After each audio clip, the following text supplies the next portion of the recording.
Good day ulit mga kabahay. Narito ulit tayo sa ating project. Bibisitahin natin. Tingnan natin. Ayan, naguhukay sila. Napakalalim. Hirap na hirap ang mga naguhukay. Nakita nyo naman. May nag-aabot na. Nakabalde.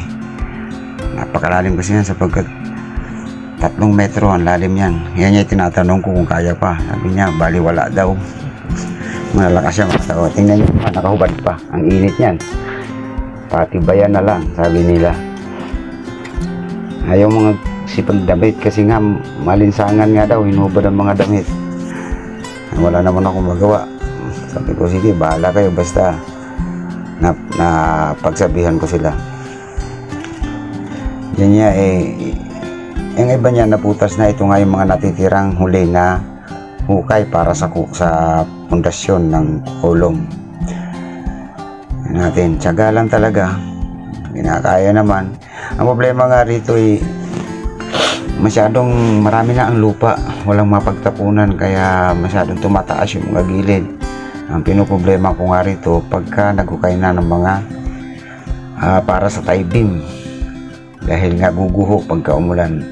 Alam naman natin ngayon ang panahon ay tag-ulan. Ayan, yan na po ang kaganapan dito sa pangalawang project ko namin. Ayan, dito nga nagtatayo na nga ng kolong, hinuhulugan. Ang hinuhulugan na lang dyan nung forma namin yung pagkakatayo lang ng poste, dahil sa parilya pa lang yung pinaka point nyan ay nahulugan na. Kaya pag hinulog yan dyan, binuhat, hindi na magpapahulog-hulog pa dahil linalagyan na kaagad dyan doon ng tanda.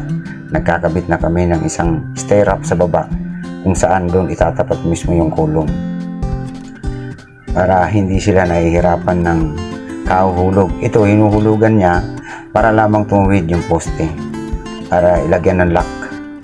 Yan, dito nga itinatala. Yan ang parilya sa baba. Yan, malinis yan dahil pinuhugasan ko mismo pagka may nakikita kaming putik na nakadikit mismo sa bakal. Tsaka inalayo yung mga gilid para walang mapagdaanan mismo yung tubig papunta sa bakal, na maiwasan natin ang pangangalawang. Ayan niya, at medyo nagpakita pa nga ako ng kaunti. Natutukan pa nga ng cameraman o camera, nagka-camera. Yan. Diba? Kala mo nakakaintindi kung tumingin Yan sinisilip ko kung nabuhusan na yung, kasi ang binuhusan dyan yung parilya. Pagkatapos ng parilya naglagay ng pedestal dahil nga masyadong malalim, may pagitan bago mag tie beam. Ayan, yan, kita nyo naman yung lupa, napakarami. Yan yung si Foreman, yung gwapong Foreman namin.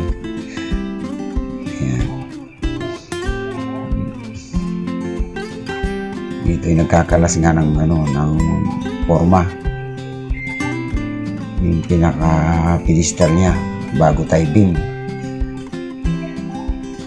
Maraming proseso, mapakabagal ng trabaho sapagkat nag-uulan. Isa pa, masyadong maraming lupa na.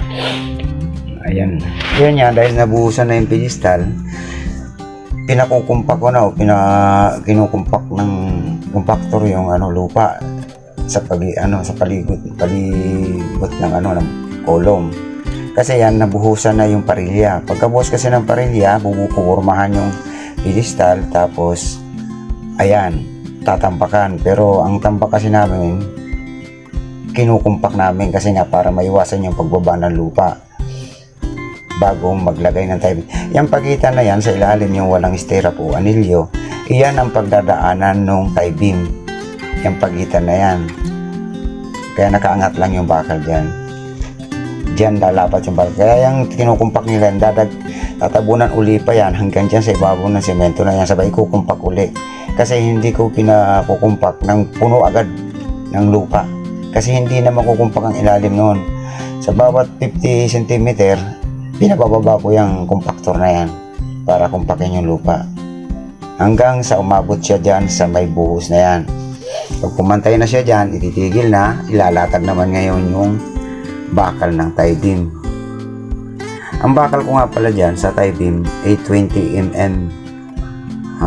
Ang bottom 3, ang taputo may 5.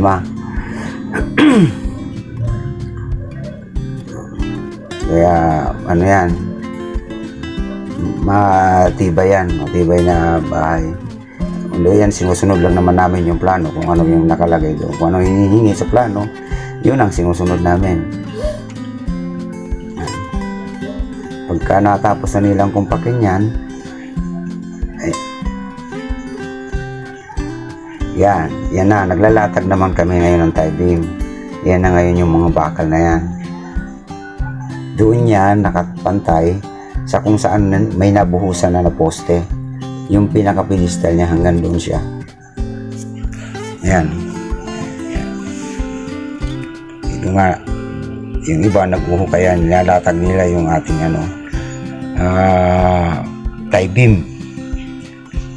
Pagkatapos nga niyang malatagan ng bakal, pupormahan, bubuhusan uli. Tapos aasintahan yung may mga portion na may asinta. Tapos tatambakan natin ng lupa yan pagkabuhos ng mga poste. Ayan. Tsaka tayo magpapiling ngayon ng mga hollow block. O baka unahin namin ang flooring yan para maiwasan yung pagbaba ng forma o ng slab, kasi nga pagka pinatong mo lang sa lupa tapos lagyan mo lang ng sapatos, hindi natin masabi pagka binavibrator na sa ibabaw yan, baring lumubog yung mga tukod. Kaya ang ginagawa namin, inuuna na namin yung flooring para paglagay ng base job, hindi na talaga siya bababa dahil na flooring na siya, simento na. Maiiwasan yung mga paglundo ng mga biga o ng slab. Dahil nga hindi nagkasabay-sabay yung buhos ng poste, ayan, merong nagbubuhos dito. Ito yung sa uli, gawa nga tumama na mismo doon sa bakod nila. Pinapalitan namin yung poste dahil maliit yung parilya, mababa pati. Yan, ipinantay na namin talaga sa parilya ng kabahayan para masigurado yung tibay. So, paano mga kabahayan, ganito na lang muna yung video ko. Kaya maglalay update ko kayo sa kaganapan dito sa project ito na to. Bye!